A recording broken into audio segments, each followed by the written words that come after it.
Gálatas capítulo 6, a partir do versículo 6. Acompanhe comigo essa leitura. Diz assim, ó: e o que é instruído na palavra, reparta de todos os seus bens com aquele que o instruiu. Não erreis, Deus não se deixa escarnecer, porque tudo que o homem semeia, ele também colhe. Tudo que o homem semear, isso também ele ceifará. Porque o que semeia na sua carne, da carne ceifará a corrupção. Mas aquele que semeia do Espírito ceifará a vida eterna.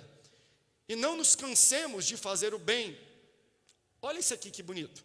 Porque a seu tempo ceifaremos ou colheremos, se não houvermos desfalecido.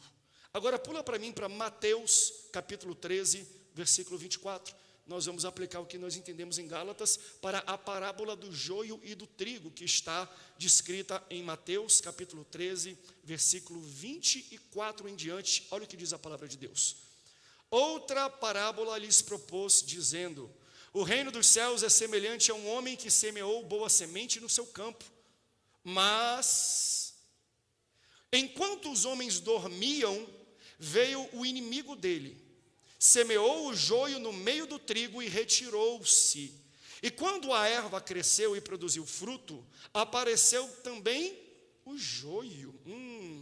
Então, vindo os servos ao dono da casa, ao dono do campo, ao dono do jardim, lhe disseram: Senhor, não semeaste boa semente no teu campo? Então, de onde é que está vindo esse joio? Sempre tem alguém para julgar aquilo que aparece na tua vida. Sempre tem alguém para meter o nariz no teu campo, na tua casa e no teu jardim, falando: vem aqui, tu não é crente, por que tu está passando por isso? Tu não vai na igreja, por que a tua casa está assim? Tu não dá dízimo e oferta lá para o pastor, lá para a igreja, por que tu está passando dificuldades? Por que isso está acontecendo na tua vida? Sempre vai ter alguém para apontar o dedo e querer mostrar. Por que ainda está nascendo joio no meio do trigo da tua casa? Olha para a pessoa da tua direita e fala assim: meu irmão, não se meta e não coloque o seu nariz no campo dos outros. Você tem um campo para cuidar, o seu campo já é grande o bastante, o seu jardim já é o grande o bastante para você ficar metendo o seu nariz no campo e no jardim dos outros, diz o Senhor Jesus. A continuação diz assim, ó: ele, porém, por que esse joio está aí? Você não tinha plantado só trigo? Por que está acontecendo isso? Aí olha a resposta do dono do campo, do dono do jardim. Ele, porém, lhes respondeu: um inimigo fez isso. Mas os servos lhe perguntaram: queres que vamos e arranquemos o joio? Ele disse: não. Replicou ele: não, para que ao separar o joio, não arranqueis também com ele o trigo. Deixai-os crescer juntos até a colheita, e no tempo da colheita direi aos ceifeiros: ajuntai primeiro o joio, amarrai em feixes para ser queimado, mas o trigo recolhei-o no meu celeiro. Se você ama a palavra de Deus, diga: eu amo a Bíblia. Tome seu assento, por favor. Eu vou pedir 100% da sua atenção, porque início de série de mensagens é base, é sedimento. Hoje vai aparecer uma escola bíblica dominical. Hoje eu vou criar as bases para depois a gente subir o empreendimento e o edifício dessa série de mensagens. E eu preciso iniciar explicando rapidamente, passando de maneira muito resumida para você, qual é a diferença entre iniquidade e pecado. Pecado é o ato, iniquidade é o motivo. Pecado é o que você faz, iniquidade responde por que você faz. Então, quando nós vemos alguém pecando, nós temos que perguntar: o que tem por trás deste pecado? O que está motivando essa pessoa a fazer isso? Porque, infelizmente, nós somos muito bons em apontar o erro, mas nós somos terríveis em detectar por que a pessoa está errando. A gente aponta para o ato da pessoa sem se perguntar por que a pessoa está com esse ato, com esse comportamento. Ou seja, quando um comportamento aparece, sempre tem alguma coisa escondida, não visível, que está causando este comportamento. Por trás de todo o que existe um porquê. Olha o que ele fez, mas a pergunta é: por que ele fez? Porque por trás de todo fruto vistoso em cima de uma árvore, existe enterrado uma raiz que está alimentando e criando aquele fruto. Então, o que nós queremos, pelo menos eu, enquanto eu estiver ministrando para a nossa igreja, o que eu quero que você entenda? Eu quero que você comece a detectar, não o drama daquilo que é visível através do pecado, mas aquilo que te motiva a tomar as mesmas decisões e ter os mesmos comportamentos pecaminosos, porque antes de um fruto aparecer, uma raiz foi criada e alimentou e deu início àquele comportamento ou àquele ato. Por isso, na série Raio-X, nós vamos inspecionar o que gera o ato visível e externo. Você sabe que às vezes dá dor de perna, aí você faz uma compressa ou faz uma massagem. Depois dá coceira na sua perna, aí você acha que é alergia, você compra uma pomadinha e você passa a pomada. Daqui a pouco você sente uma falta de ar, aí você fala, deixa eu pegar uma bombinha ou fazer uma nebulização. Mas eu fui pesquisar, não com um médico, fui no Google mesmo, botei lá no Google. E eu descobri que falta de ar, coceira na perna, inchaço, pode ser indicativo de mau funcionamento dos rins. Calma, não sai daqui para ir para o hospital agora não, depois você vai lá.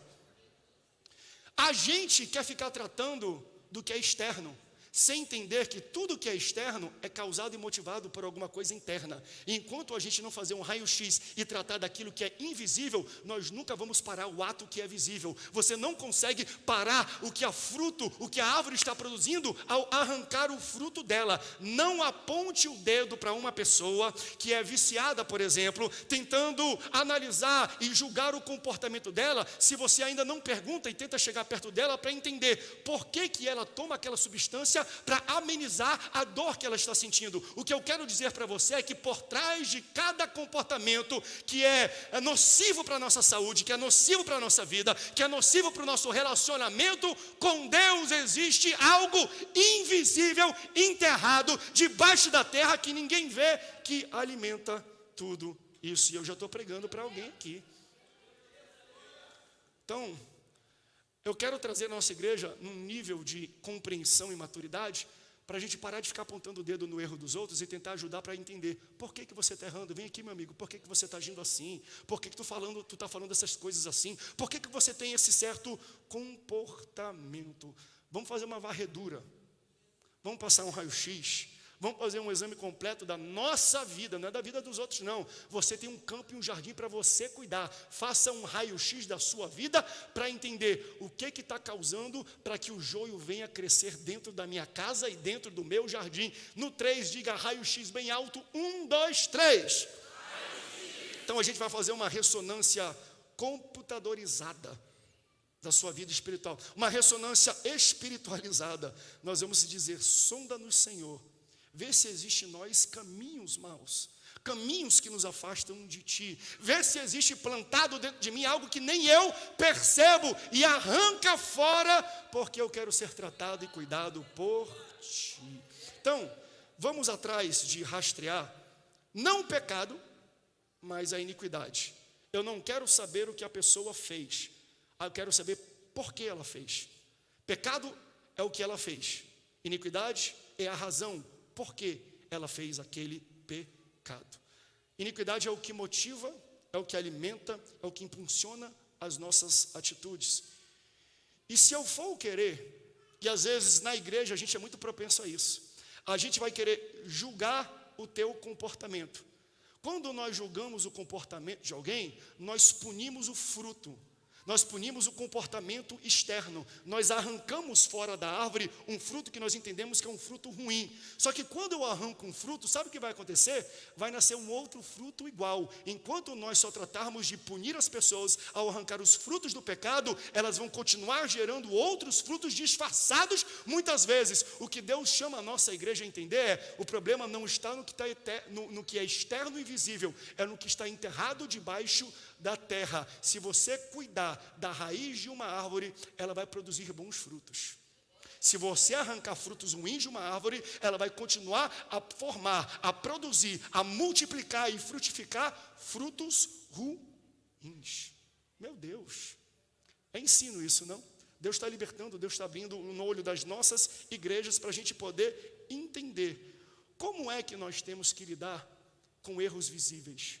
Todo erro visível é motivado por algo invisível, é motivado através de um pensamento, é motivado através de um desejo, é motivado através de um impulso. E enquanto ainda é desejo, enquanto ainda é pensamento, enquanto ainda é impulso, a Bíblia nos fala que este é o melhor momento para a gente tratar e matar pela raiz o problema. Lembra que a Bíblia fala, tornando cativo todo pensamento em Cristo? Eu tenho que prisionar quando é pensamento, porque do pensamento se torna sentimento, sentimento é muito mais difícil de aprisionar do que um pensamento. O que a Bíblia nos instrui a fazer é, tente matar o mal pela raiz, ao invés de ficar disciplinando, ao invés de ficar expulsando, ao invés de colocar de banco pessoas que sempre vão entrar num comportamento cíclico de pecado. Não trate o pecado, trate a iniquidade.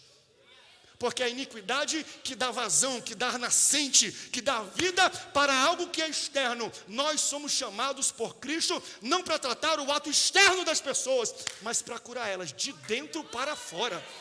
O Espírito Santo entra na vida da pessoa e de dentro para fora ele transforma a pessoa muda o linguajar, muda o jeito de vestir, muda o jeito de falar, muda as amizades, muda os ambientes, mas isso não pode ser tratado de fora para dentro, é do invisível para o visível. Quem está entendendo, diga, eu estou. Então a parábola do joio e do trigo, ela fala assim, ó, o dono de um campo, de um jardim, ele plantou boas sementes. Ele plantou sementes de trigo, mas quando começou a germinar, a brotar os frutos, a brotar as plantas, ele percebeu que existia joio. Mas é um joio que ele nem sabia que estava lá. Como é que pode você não perceber algo que está dentro da sua casa, algo que está dentro do seu campo, algo que está dentro do seu jardim? Como é que você pode estar ali como responsável daquele local e sem mais nem menos começa a brotar coisas ruins, coisas erradas dentro da sua casa, do seu campo, do seu jardim, sem você detectar? Será que ele é crente mesmo? Não é assim que as pessoas falam? E a resposta é claro que é, mas com todo esse joio na vida dele, com essas falhas que ele está vivendo, sim. Sabe o que eu acho bonito? Que quem conta essa parábola é Jesus, e ele fala assim, o reino de Deus é assim. Como é que é o reino de Deus? O reino de Deus é como um campo que você planta boas sementes, mas quando vai crescer, aparecem coisas ruins e boas no mesmo local. Não, pastor, como é que pode? Se é ruim, como é que pode ser de Deus? Davi, para mim, é o melhor exemplo personificado desta parábola. Davi, desde a sua infância, ele era marginalizado e esquecido pela sua família. Basta você lembrar quando o profeta Samuel vai na casa de Jessé, pai de Davi, ele vai na incumbência de levantar um novo rei de Israel. Quando ele chega lá, todos os irmãos de Davi estavam na casa, vestido com cabelo partido no meio e gel, esperando cheirosinhos, o profeta chegar e falar, é você. Onde que Davi estava? Esquecido, atrasado, lá no campo, rejeitado. Ele era café com leite, ninguém contava com ele. Quando o profeta chega, ele acha que é desde o irmão mais velho até a última pessoa que está ali. Deus falando, não é esse, não é esse, não é esse, não é esse, não é esse. E ele fala, acabou, Senhor. Ele, tem mais um? Tem, está onde? Está lá no final, está lá no meio do campo, está lá esquecido. Você entende essa atmosfera? Em que ambiente o menino Davi cresceu? Desde a sua infância foi rejeitado pela própria família. E você sabe que uma criança, quando sofre essas coisas, ela não tem controle sobre a guarda do seu campo e do seu jardim. São sementes que foram lançadas desde a infância, sementes de rejeição, sementes que diziam, você não presta, você não vale nada, você não faz parte com a gente, você não vai dar em nada no futuro. E eu sei que muita gente cresceu com esse tipo de semente sendo lançada dentro da sua própria casa. E aí ele fala, chama esse rapaz aqui. Quando ele chega, ele fala, esse aqui que é o rei de Israel. O profeta, ele unge Davi rei de Israel, mas Davi era rejeitado pela sua própria família. Uma semente ruim foi lançada no campo, sem talvez ele perceber, porque ele era criança, ele não tem defesa contra essas coisas. Então, o rapaz que cresce marginalizado e excluído, agora é o rei de Israel. Só que sementes ficam escondidas, ficam enterradas, e quando a gente menos percebe, elas germinam e brotam, e elas começam a mostrar um pouco da sua cara, e ela começa a mostrar um pouco da sua influência. Daqui a pouco, aquele rapaz que era rejeitado na sua casa, se torna um rei de Israel, ele começa a mostrar comportamentos não tão bons. Ele começa a mostrar consequências de sementes erradas. De onde é que vem isso? Por quê? Porque ele primeiro adultera, depois ele faz uma conspiração de assassinato para matar alguém, e tudo isso está acontecendo na vida dele, e a vida dele se torna uma grande bagunça, e enquanto a vida dele está uma grande bagunça, é nesse tempo que Deus fala assim: esse é um homem segundo o coração de Deus. Pastor, como é que pode, pastor? O cara conspirou para assassinar uma pessoa, o cara é adúltero, e chamam ele de um homem segundo o coração de Deus? Como? Porque o reino de Deus é como um campo de trigo, mas que tem pessoas que jogam joio, e o joio cresce junto com o trigo, as coisas boas germinam junto com as coisas ruins, e às vezes a gente não tem nem controle daquilo que as pessoas fazem com a nossa vida. Como é que pode um homem que errou, como é que pode um homem que pecou ser chamado segundo o coração de Deus? Davi, para mim, exemplifica um campo de trigo que tem joio nascendo junto. E o que o Senhor Jesus está falando na parábola é: o reino de Deus é assim. Ele é feito de pessoas boas, de jardins bons, de campos bons, mas no meio tem umas sujeiras, no meio tem joio, no meio tem coisas erradas, no meio tem uma distração, no meio tem uma iniquidade. E Deus quer nos ensinar, através dessas ministrações, a gente entender como é que eu guardo o meu campo, como é que eu blindo o meu jardim para não ser atacado por sementes do nosso inimigo. Eu quero lembrar você, esse homem da parábola, ele lançou sementes boas, mas na hora de colher, ele tinha que colher joio.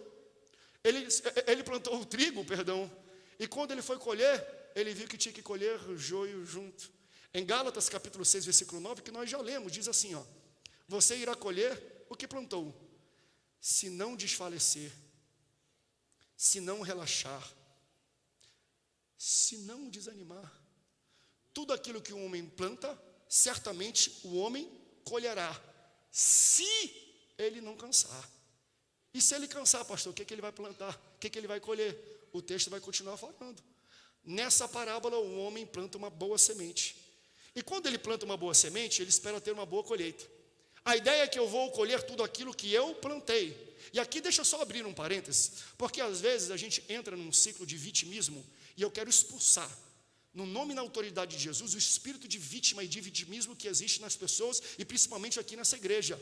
Porque às vezes no passado uma semente ruim foi semeada na sua vida, e hoje você não quer que as pessoas criem expectativa em você para nada. Você fala: quando eu tinha 15 anos atrás, hoje eu tenho 38, mas 15 anos atrás fizeram isso aqui comigo, então não espere nada mais de mim não. Saia desse mundo de vítima, desse ciclo de vitimismo. Não é porque alguém plantou algo ruim lá atrás que hoje você não presta. O que o Senhor está falando é: vai ter uma colheita, eu arranco o joio, eu coloco o fogo e eu te purifico. Pare de viver no passado, porque quando eu vivo num ciclo de vítima, eu sempre vou me aproximar de pessoas que vão alimentar o meu sentimento de coitadinho. É verdade, né? Lá atrás te rejeitaram, né? Ninguém vale nada. Ó mundo, ó céus, os meus ossinhos estão tão cansadinhos.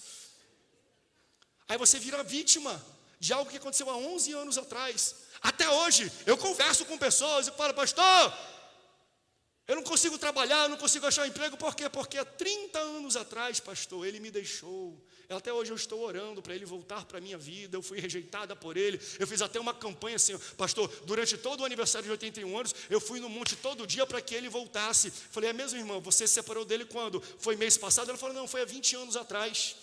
Aí você: minha irmã, ele já é avô e você ainda está orando por ele? Para com isso. Deus tem uma nova semente de bênção para a sua vida. Pare de viver com os erros do passado, preso naquilo que aconteceu lá atrás. Pare de vitimismo em nome de Jesus. Às vezes pessoas são mandadas embora, é porque acordou tarde, não é porque alguém fez algo com você há 11 anos atrás, não. Você tem que acordar um pouco para a vida. Eu sei que tem pessoas que têm sequelas, eu sei que tem pessoas que têm ranhuras no sentimento, na alma, mas o que eu estou falando é que o Deus do campo, o Deus do jardim, cuida de você. Pare de viver com aquilo que foi plantado lá atrás. Deus lança uma nova semente na sua vida, em nome de Jesus. Mas olha que interessante, porque esse texto ele nos leva a pensar uma dimensão ainda mais profunda. Porque quando eu erro, eu sei que eu vou ter que lidar com as minhas consequências. Quando eu falo besteira, eu sei que eu vou ter que lidar com a besteira que eu falei. Quando eu tomo decisões erradas, eu sei que vai ter uma consequência para a decisão que eu tomei. Mas esse homem não tomou decisão errada. Ele plantou boa semente, mas ele tem que colher a semente que outra pessoa plantou na vida dele. Ele tem que viver com a consequência de uma semente que foi lançada por alguém maldoso que queria criar mistura dentro do seu jardim. E a vida nossa, daqui para frente, ela é definida por isso. Ela é definida pela forma como nós nos damos, como nós nos relacionamos, não com as sementes que nós necessariamente plantamos, mas com as sementes que outras pessoas plantam contra a nossa vida. Porque se eu erro, eu vou levantar o peito e falar assim, eu vou lidar com as consequências do meu erro. Mas a vida não é sempre assim. Às vezes você vai ter que lidar com a consequência do erro de uma outra pessoa que foi até o seu jardim e muitas vezes lançou uma semente que nem você soube, que nem você percebeu. Daqui a pouco você se vê na vida e fala, por que eu estou aqui? Como é que eu vim parar aqui? Como é que eu cheguei nesse estágio? E muitas vezes você chega nesse estágio não pelos seus próprios atos, mas pelo ato de outra pessoa. Mas pelo sangue de Jesus e a autoridade que Ele derrama sobre mim nesse momento, eu sinto uma unção onde Deus está quebrando o espírito de vitimismo, o espírito de joio, o espírito que te prende de coisas que foram feitas contra a tua vida, contra o teu passado e contra a tua história. Eu acho que durante essa série de mensagens, Deus vai curar a alma de muita gente. Porque, pastor, lá atrás fizeram isso comigo, lá atrás fizeram aquilo comigo, lá atrás, e às vezes, a vida, a gente fala, a vida é injusta às vezes, a vida é assim, às vezes você vai ter que colher e limpar a sujeira de outra pessoa, ou que outra pessoa plantou na sua casa, na sua vida, no seu jardim, ou no seu campo. Mas, pastor, isso não é justo, mas é a vida.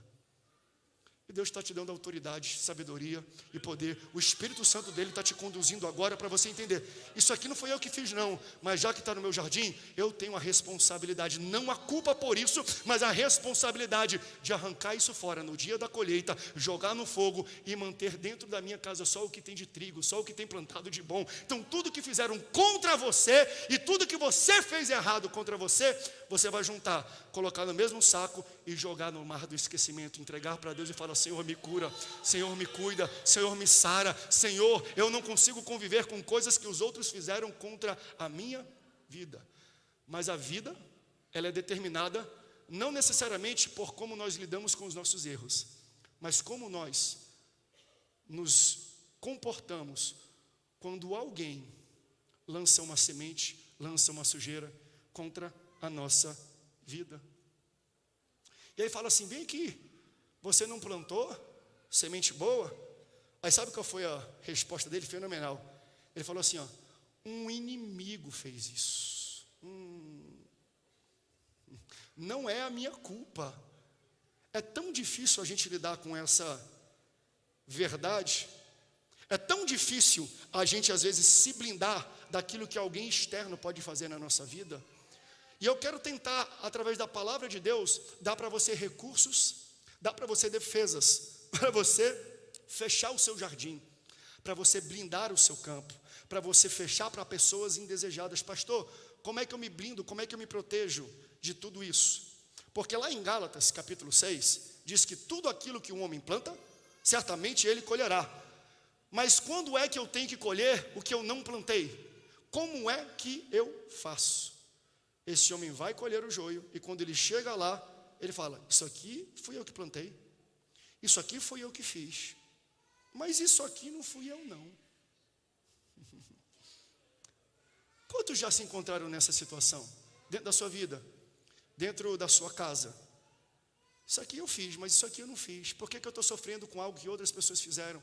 Não é justo, mas Deus está te dando um espírito intrépido, Deus está te dando autoridade, Deus está te ajudando, Deus está te levantando, Deus está te instruindo, Deus está te informando para você, mesmo quando não é o seu erro, pegar, arrancar fora, tirar para fora do seu jardim, da sua casa, da sua vida, da sua família e colocar no fogo, porque aquilo não pertence dentro da sua casa. Pode até ter sido plantado, pode até querer mostrar um pouco da cara, mas ele não vai crescer enquanto eu estiver dentro dessa casa, enquanto eu for o pai dessa família, a mãe dessa família, enquanto eu for o profeta dessa casa, o sacerdote desse lar, nenhuma iniquidade vai se transformar em pecado em nome de Jesus. Aleluias. Mas a crise vem querendo paralisar a gente quando ela cresce. Mas o mesmo texto de Gálatas, capítulo 6, versículo 6, dá para a gente o início de uma mudança de postura para a gente começar a mudar a nossa mentalidade e proteger o nosso campo e proteger o nosso jardim. Gálatas 6,6 diz assim, ó: o que é instruído na palavra, reparta seus bens com aquele que o instruiu. Então ele já deixa aqui uma dica: quer começar a te blindar? Seja grato.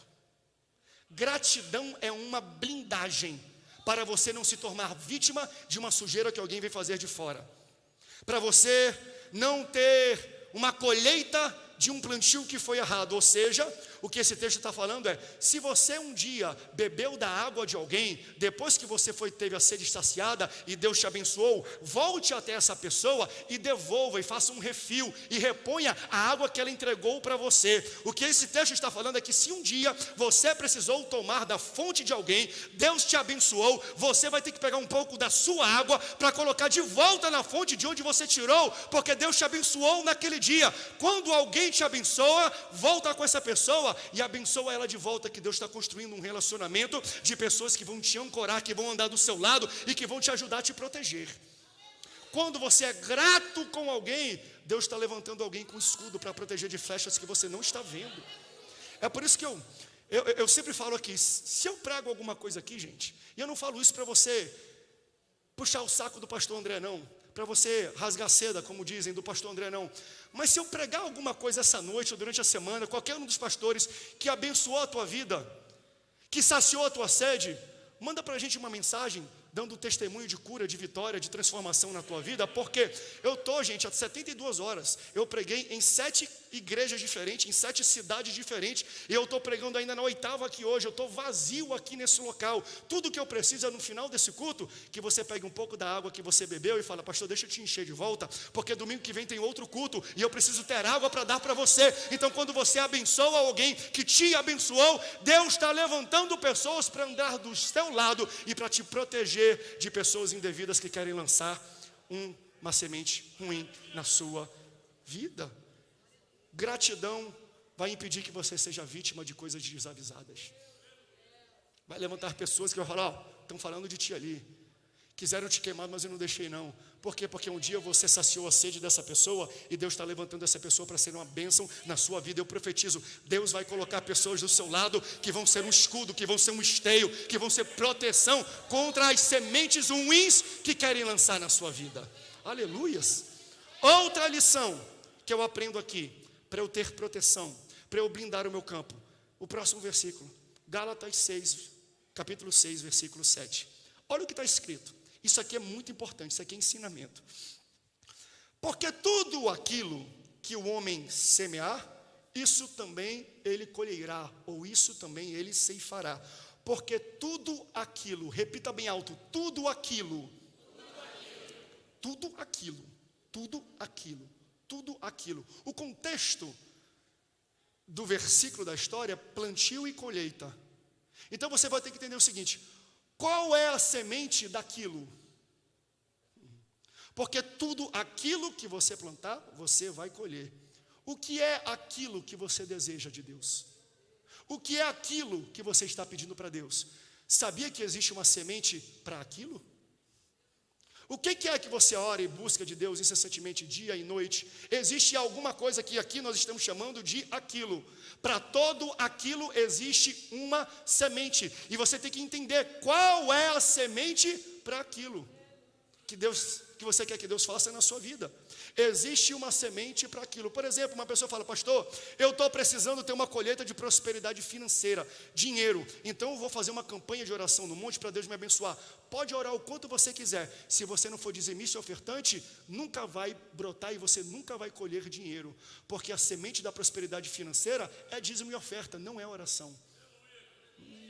Calma aí, pastor, quer dizer que a oração não funciona? Funciona, uma vez que você plantar.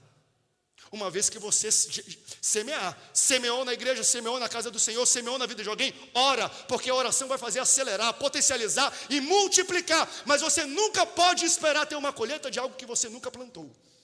Se você nunca plantou financeiramente, como é que você vai esperar uma colheita financeira? Se você quer uma colheita para aquilo, você tem que plantar aquilo. Se você quer uma colheita de dinheiro, você tem que plantar dinheiro. Eu sei que isso às vezes é perturbador da gente entender. Ah, pastor, eu estou precisando de um namorado, de uma namorada. Na verdade, pastor, eu não tenho nem amigo. Parece que o diabo está se levantando furiosamente contra a minha vida. Está metendo o diabo ainda no meio. A minha pergunta para você é: ei, a semente, a colheita para ter amigos é ser amigável. Está fofoqueiro, está falando mal da vida das pessoas, fica postando besteira na internet e ainda quer amigo próximo, quer amigo leal, quer amigo para contar segredos. Meu amigo, você tem que ser amigável para você ter amigos. Pastor, ninguém nunca me abençoa. Você já abençoou alguém? Não tem como você colher se você não plantar antes. Pastor, ninguém nunca me convidou depois do culto para comer uma pizza, pastor. Meu irmão, você já comprou uma coxinha para alguém ali na frente? Porque tem gente que é assim: ninguém nunca me convidou. Ué, mas você já convidou alguém? Se você quer ser convidado por alguém ao final do culto para você comer pizza e se tornar amigo dessa pessoa, vai lá fora primeiro e paga uma coxinha para ela. Paga uma Coca-Cola para ela. Leva ela ali no McDonald's rapidinho. Não, McDonald's é ruim, vai fazer uma para a tua saúde. Tem tanto restaurante de irmão aqui que é bom. Leva lá primeiro, porque se você planta no restaurante, alguém vai te levar para o restaurante. Posso ouvir um glória a Deus? E a gente culpa o diabo ainda, né? Nós nunca vamos ter uma colheita daquilo que a gente nunca plantou, gente. Por que você está esperando algo de Deus se você nunca semeou esse algo? Se você não semeou aquilo, semeie aquilo e ore, que Deus vai fazer você colher aquilo, amém? Aquilo que você planta, você vai colher. Isso aqui é um pensamento linear, não é? Um pensamento de causa e efeito. Então, primeiro aqui eu faço um ato, e quando eu estou lá na frente, eu vou colher aquilo que eu plantei lá atrás. Esse é o pensamento natural nosso, é um pensamento linear, causa e efeito. Mas quando eu leio esse texto, e é isso que deixa a gente um pouco desnorteado, é que a causa e o efeito não foi o que aconteceu no texto da parábola. Por quê? Porque ele plantou boa semente. Aí quando ele chegou para colher, ele esperava colher aquilo que ele plantou. Porque se ele plantou só coisa boa, ele vai colher só coisa boa. Não é assim que o pensamento linear é? Causa e efeito. Se eu planto esse tipo de semente, eu vou colher aquele tipo de fruto e de árvore. Mas esse homem, ele plantou um tipo de semente. Na hora de colher, ele falou: rapaz, isso aqui eu lembro de plantar. Eu plantei isso aqui também. Mas isso aqui, eu não lembro não. E aí ele começa a ver coisas crescendo no jardim, na casa, na vida dele, que ele nunca plantou atrás. A causa não veio dele. O comportamento inicial não veio de dentro dele. Teve um efeito diferente. E aí a gente sempre vai perguntar: como é que isso está nascendo dentro da minha casa? Porque eu, Senhor, o que eu fiz, Deus? O meu filho cresceu na igreja. O meu filho cresceu tocando aqui na banda e cantando. O meu filho, ele não perdia um culto das crianças. Ele era do coral de crianças Cordeirinhos de Jesus. Como é que agora ele está metido com aquele pessoal? Como é que ele está envolvido com aquele tipo de coisa? Como é que ele entrou naquela vida, se durante toda a infância desse menino eu dei uma boa criação, uma boa educação, eu trouxe ele para a igreja, cresceu debaixo dos bancos da igreja, nos caminhos do Senhor? De onde é que está vindo tudo isso? Quantas vezes a gente já não perguntou isso? Não só sobre os nossos filhos, sobre a gente. Como é que eu estou nessa condição? Como é que eu me deixei chegar nesse lugar? De onde é que veio esse pensamento, esse desejo, esse comportamento e esse ato? Essa foi a pergunta que os servos fizeram para o dono do campo. Vem aqui, de onde é que vem isso? Se tu plantou só coisa boa? Tu não plantou só trigo? Como é que a gente está andando aqui e a gente está vendo fruto de semente ruim?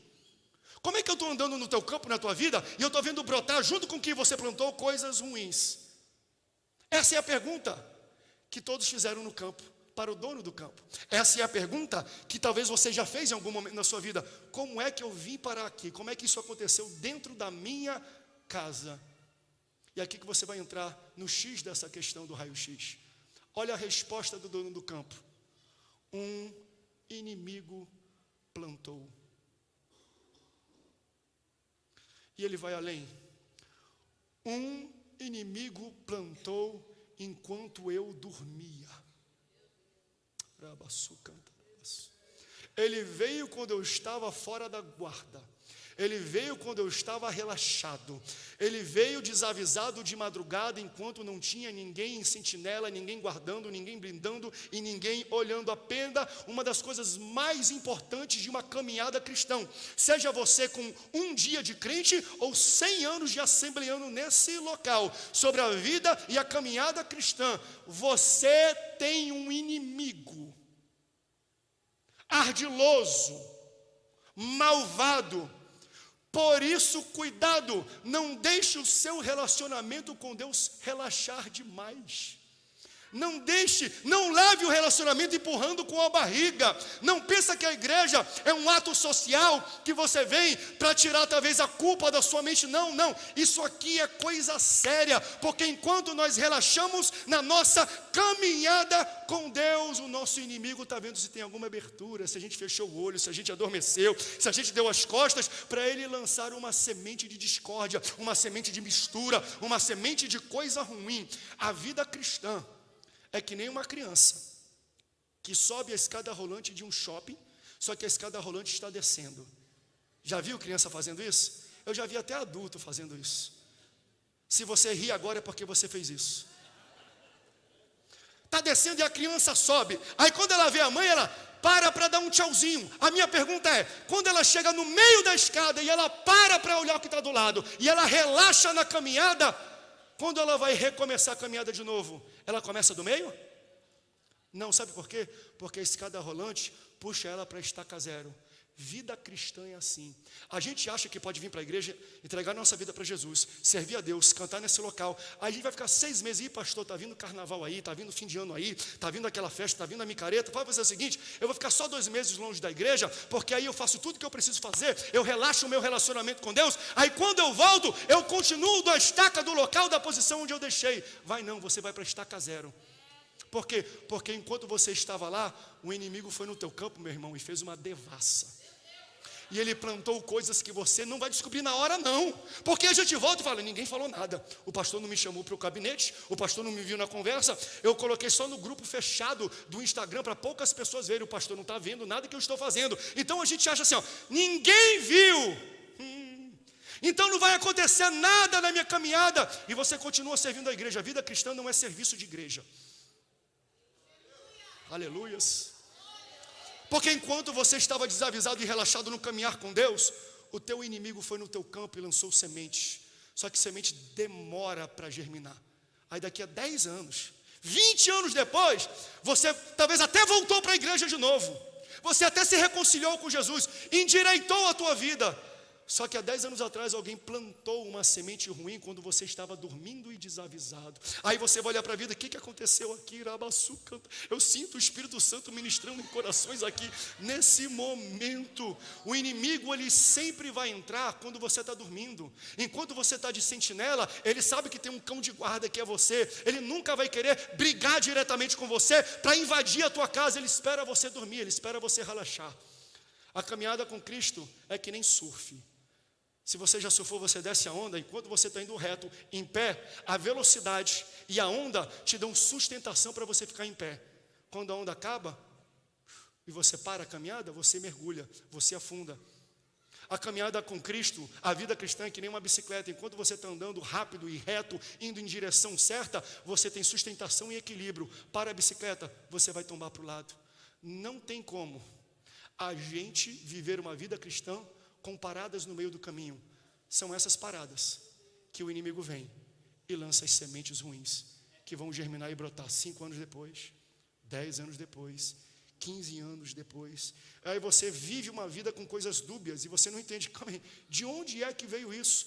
Não é necessariamente você que plantou, mas você ficou desavisado e você deu espaço para o inimigo entrar no teu campo, na tua casa, na tua seara, na tua família e plantar sementes ruins. Aí hoje você está se encontrando com coisas boas e com coisas ruins, com coisas desejadas que você plantou para a sua vida, mas também com coisas indesejadas. Só que o mais bonito de tudo é que Jesus, e eu reforço o que eu disse, ele diz assim, o reino de Deus é assim, é feito de pessoas que têm coisas boas e ruins, que tem joio e que tem trigo, que tem coisas desejadas e coisas indesejadas. E Deus me trouxe hoje como início dessa série para falar para você, pai, mãe, você em geral, cuide do seu jardim. Policie o seu campo. Guarde a sua família. Não dê tempo, não tem tempo para a gente parar com a caminhada cristã, porque aquele tempo que você ficou longe da igreja, dos caminhos do Senhor, do relacionamento com o Senhor, talvez hoje você nem saiba o que foi plantado. Daqui a 10 anos você vai viver consequências disso. Então olha a seriedade, olha a importância que é a gente poder cuidar bem do nosso campo. Em 1 Pedro capítulo 5, versículo 8 diz assim, ó, o diabo, vírgula, o inimigo de vocês, ele anda ao derredor como um leão, rugindo, procurando quem ele possa devorar. Mas você tem que entender que se ele ruge, se ele faz barulho, ele me acorda e eu estou na frente e falo, não vou deixar leão entrar aqui não. Porque se o diabo vem fantasiado de diabo, a gente não deixa entrar na nossa casa. Mas quando chega na parábola, ele fala, ele não é leão não, ele chega desavisado, de noitinha. Ele chega caladinho. Ele não ruge não, ele espera você ficar displicente, ele espera você relaxar com Deus. Relaxou com Deus, ele lança uma semente, ele vai embora e você nem sabe que foi lançada. Só quando começar a germinar e ter problema dentro de casa, problema dentro da igreja, problema dentro do campo, problema dentro da vida. O ruim da gente não ter guarda-apóstolos é que quando alguém lança uma semente ruim na nossa vida e no nosso campo, a gente só vai entender na hora da colheita, quando começa a dar errado, quando começa a bater a cabeça, quando começa a retroceder, quando começa a dar confusão dentro da nossa casa. E às vezes o texto até diz, não tem como arrancar não, tem que esperar o tempo da colheita. Eu vou ter que viver o ciclo completo daquela planta, daquilo que foi germinado, daquilo que foi plantado na minha casa, por mais que eu não tenha visto. Quantos estão entendendo essa palavra, gente? Então, meus irmãos, o diabo é o nosso inimigo. Na vida cristã nós temos um inimigo ardiloso. O que ele quer? Ele está esperando um momento que você vai esfriar na fé, que você vai baixar a guarda, que você vai relaxar. Não é isso que aquele texto em Gálatas 6, capítulo 6 diz? Todo aquele que planta vai colher, se ele não desfalecer. O problema é que às vezes a gente desfalece. É nesse gap de tempo que uma semente é lançada, e a gente vai ter que viver com as consequências daquilo que foi lançado na nossa vida, nem sendo a nossa culpa, no sentido de enviar, de fazer o erro de lançar aquela semente no nosso campo. E ele está agindo hoje assim. Pode tocar um fundo para mim, por favor? Hoje o diabo, ele age assim. Ele não age tanto como um leão, mas não, hein? Ele não aparece, eu sou demônio, não aparece mais assim, não. É quando a gente relaxa que ele entra na nossa casa. Ele entra na nossa casa pelas músicas que entram na nossa casa. Ele entra na nossa casa pela programação de TV que entra na nossa casa. Ele entra na nossa casa pelas pessoas que nós permitimos entrar na nossa casa. Ele entra na nossa casa pelo tipo de site que a gente visita na internet. Ele entra na nossa casa pelo tipo de grupos que a gente tem no WhatsApp. Você está entendendo? Ele não aparece como demônio não, ele aparece como grupo de WhatsApp. Ele aparece como um amigão de infância. Ele aparece como os colegas da faculdade. Ele aparece como os amigos do trabalho que entram, que querem, que lançam, que fazem alguma coisa. Aí devagarzinho você acha, não, é normal, eu estou só me confraternizando, eu estou só tendo um momento feliz de nostalgia com os meus amigos. E aí você relaxa. Aí o diabo entra na tua casa, entra no teu campo, entra no teu jardim, e ele lança essas coisas. Então o diabo, ele não lança sementes no teu jardim porque ele chegou no teu jardim. O diabo lança sementes ruins no teu jardim porque ele entrou no teu jardim. E o diabo entra pela porta. Não abra a porta para pessoas que têm uma semente ruim para a tua casa. Mas pastor, não abri não. Quando você relaxa o seu relacionamento com Deus, você está abrindo portas para muitas coisas na sua vida. Você pode ficar de pé?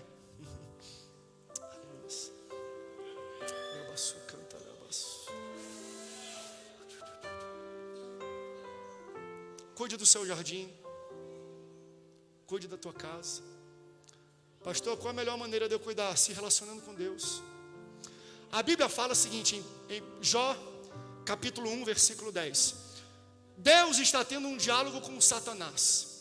Escute isso. Aí ele fala assim: já viu meu servo Jó?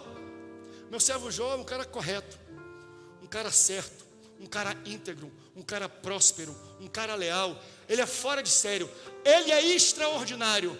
Em Jó capítulo 1, versículo 10, sabe que Satanás responde? Bota para mim aqui, Jó capítulo 1, versículo 10. Então deu ordem Josué, não é Josué não, é Jó. Eu falei Josué? Cuidado com essa semente aí, Natanael. Jó capítulo 1, versículo 10. Rapaz, Satanás está mandando uma semente aí nesse computador aí. Jó capítulo 1, versículo 10, eu vou ler aqui com você. Foi ali?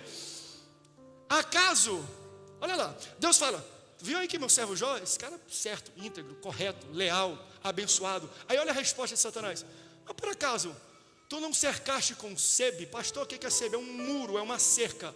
Vem aqui, Deus, por acaso, olha essa versão: tu não puseste um muro de proteção ao redor dele, da família dele, dos seus bens? Tu não abençoou ele em tudo que ele faz? Vê como ele é rico. Por que ele é rico? Por que ele é próspero? Porque tu levantou um muro e uma cerca. Quando nós nos relacionamos com Deus, é Deus que levanta a cerca, é Deus que levanta o muro, é Deus que faz uma proteção, é Deus que blinda a tua casa e a tua família. Quando eu me afasto, não conta não. Quando tu se afasta de Deus, não conta com essa cerca. Se você não tem Deus na sua vida, nem cerca você tem. Desculpe falar isso, mas eu falo isso baseado na Bíblia. Eu não estou inventando e não estou querendo trazer medo para você. Quando nós aceitamos a Jesus, quando nós andamos com Deus, quando nós temos um relacionamento íntimo, correto, leal, a gente às vezes pode até dar uma deslizadinha, mas quando a gente não se distancia, Deus garante uma proteção, uma cerca, um muro, uma muralha que o diabo não consegue entrar por mais que ele queira. Sabe por quê? Porque se ele cita que Jó tem um muro, isso denuncia que ele já tentou atacar Jó antes e não conseguiu por causa do muro. Como é que ele vai saber se tem um muro se ele nunca tentou entrar na vida de Jó? E muitas das coisas de quem está debaixo do sangue de Jesus, 99,9% das coisas que Deus te livra você nem sabe, porque tem um muro do sangue de Jesus sobre a tua vida.